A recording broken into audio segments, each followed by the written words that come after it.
चांद की सवारी है साइकिल की सवारी, ना तो पेट्रोल का झंझट, ना लाइसेंस की बीमारी। जिंदगी एक साइकिल है और इसका पेडल चलते रहना चाहिए ताकि जीवन का जो है संतुलन बराबर चलता रहे। मैं फिलहाल मौजूद हूँ मंदसौर जिले के शामगढ़ में, और शामगढ़ में एक साइकिलिस्ट है जो देवास, इंदौर के पास देवास से आए हैं। उनका नाम है हेमंत वर्मा।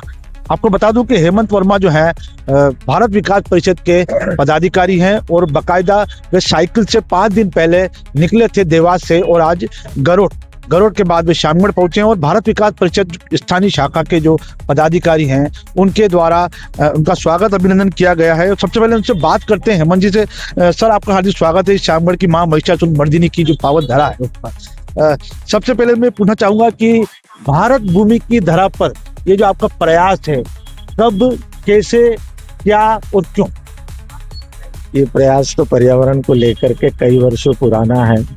जब देवास में एक पहाड़ी है जहाँ पर हम सबसे पहले सीड बॉल फेंकने गए थे, तब से पर्यावरण के प्रति ऐसा प्रेम जगा कि लगातार वो चलता चला जा रहा है।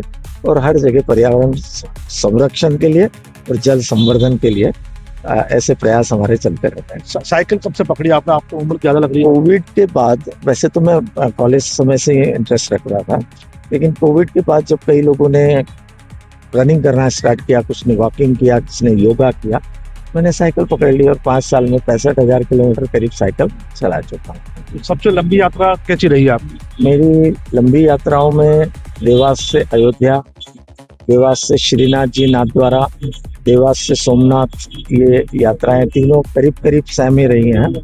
और इसमें हम लोगों के 4 लोगों का समूह रहता है, उनके साथ जाते हैं। ये पहली यात्रा है जो मैं अकेले कर रहा हूँ। ये मध्य भारत पश्चिम प्रांत हमारा जो भारत विकास परिषद का है, हर शाखा में जाकर के हम पर्यावरण के बारे में और जल संरक्षण के बारे में हमारे शाखा सदस्य से बात करते हैं, ताकि हम उस गति को और आगे बढ़ा सके। वैसे शाखा के सभी सदस्य वर्ष भर पर्यावरण को लेकर चिंतित रहते हैं। तो अभी देखने में आया कि आपने बताया कि पर्यावरण को धर्म से भी जोड़ा जा सकता है और लोगों को प्रेरित किया जा सकता है। वो प्रयास मैंने एक बार किया था कि जो गणेश जी निर्माण आजकल मिट्टी से हो रहा है, तो उसमें गणेश जी बनाते हाथ से, जब उसके सिर वाले हिस्से में सीड बॉल हमने रख दिया, फिर उसको हमने स्थापित कर दिया। विसर्जन के समय हमने क्या किया कि उसका विसर्जन हम सबसे निवेदन करेंगे, यदि ऐसा करते हैं तो गमले में करें और उसे सिंचित करें, तो जो सीड बॉल है वो एक वृक्ष का रूप लेगी और वर्ष भर हमारे गणेश जी का आशीर्वाद हमारे आंगन में रहेगा। और वर्ष भर बाद जब वो पौधा बड़ा हो जाए तो उसको लगा दें, और अगले साल फिर गणेश जी आ रहे हैं, फिर सीड बॉल से हम उनकी अच्छी बात है। इससे आच्छादित हरित भी नजर आएगी। अब जल संरक्षण के बारे में कोई आइडिया बताइए आप, ताकि लगे लोगों का डिफरेंट है। जल संरक्षण के लिए राष्ट्रीय स्तर पर बड़े बड़े डैम्स बनाना, तालाब बनाना, ये कार्य तो हो रहे हैं, लेकिन जल की जो कमी होती है वो सघन क्षेत्रों में ज्यादा होती है। उसके लिए रूफ वाटर हार्वेस्टिंग नाम दिया गया, लेकिन रूफ वाटर हार्वेस्टिंग केवल उन जगह होता है जहां पर बोरिंग है ना। लेकिन यदि हम देखें तो किसी भी मोहल्ले के अंदर 20-25 घर में किसी एक घर में आपको बोरिंग मिलता है ना। तो बाकी घरों में क्या? तो मैं चाहूंगा, सभी से निवेदन करूंगा कि घर के आगे जनरली आजकल जो कॉलोनियां बन रही है उसमें एक गाड़ी रखने की जगह रहती है, सारा पानी वहां उतरता है, उसके किसी एक कोने में एक सोखता टैंक जरूर बनाए, डबरी टाइप। भले उसको ऊपर से किसी जाली वगैरह से ढक दे ताकि वो गंदा दिखाई ना दे।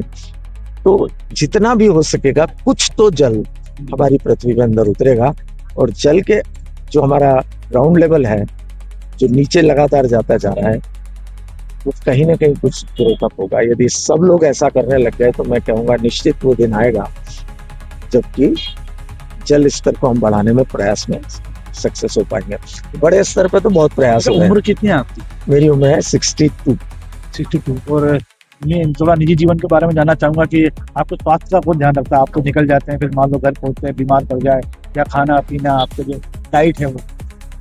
मैं सिर्फ इतना ही कहूंगा इस विषय पे सभी लोगों से कि डॉक्टर आपको राय दे कि आप दौड़ने जाओ या घूमने जाओ या इतने किलोमीटर चल के आओ या साइकिल चलाओ, उससे पहले ही सजग हो जाओ, तो बीमार होने का मौका ही नहीं मिलेगा, है ना। तो आदरणीय हेमंत जी वर्मा जो है बता रहे हैं कि डॉक्टर बोले उससे पहले आप स्वास्थ्य के प्रति सचेत हो जाओ, और हम उम्मीद करते हैं और आप भगवान से प्रार्थना करते हैं कि आपका जो ये जो प्रयास है ये भारत भूमि और समस्त धरा के लिए उपयोगी साबित हो, और आपका जो स्वास्थ्य है ये देश के लिए इसी तरह काम आता रहे। कैमरा पर्सन राकेश पोरवाल के साथ विक्रम सिसोदिया, सिंपल समाचार, मंदसौर।